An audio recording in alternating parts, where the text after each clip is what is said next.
राजकारणामध्ये पक्ष उभे होतात, पक्षातून लोक सोडून जातात, पक्षात लोक नवे येतात, ही प्रक्रिया चालू असते. पण देशामध्ये असं कधी घडलं नाही की ज्यांनी पक्ष स्थापन केला त्याचा पक्षच काढून दुसऱ्या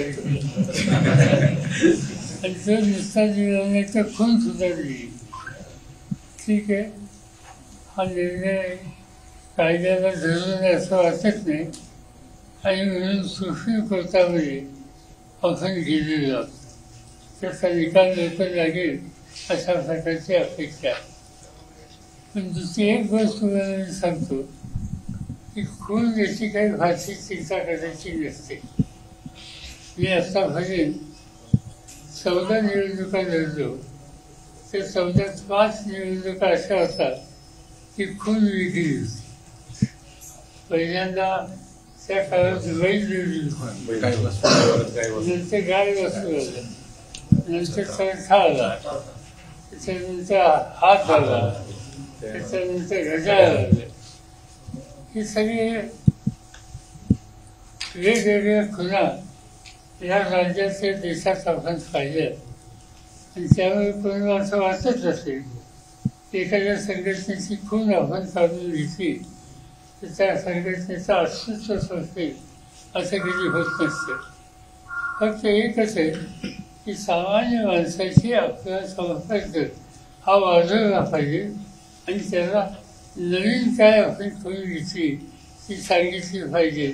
काही फारशी अडचण त्याच्यामध्ये येणार नाही. मैत्री ग्रुप आणि ही मंडळी काम करतात त्याची कल्पना ऐकून होती. आज तुम्ही सगळेच इथं आलात आणि राष्ट्रवादीच्या संघटनेमध्ये काम करण्याची तयारी ठेवली. तुम्हा सगळ्यांचं मी या ठिकाणी अंत्यकरणापासून स्वागत करतो. एका जवळ आली तुम्ही ज्या मतदारसंघात काम करता त्या मतदारसंघामध्ये तुम्ही लोकांनी मलाही निवडून दिलं होतं आणि त्यामुळे तो मतदारसंघ मला चांगला ठाऊक आहे.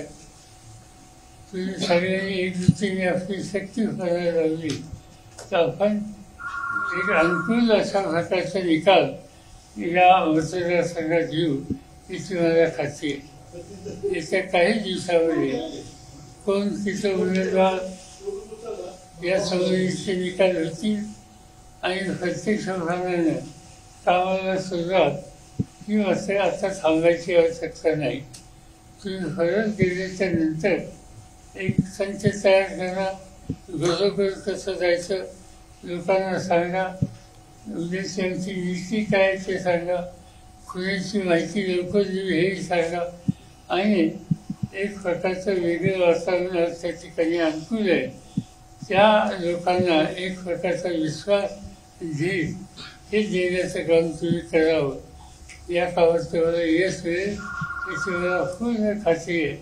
पुन्हा एकदा तुम्हा सगळ्यांच्या अंतःकरणापासून स्वागत करतो आणि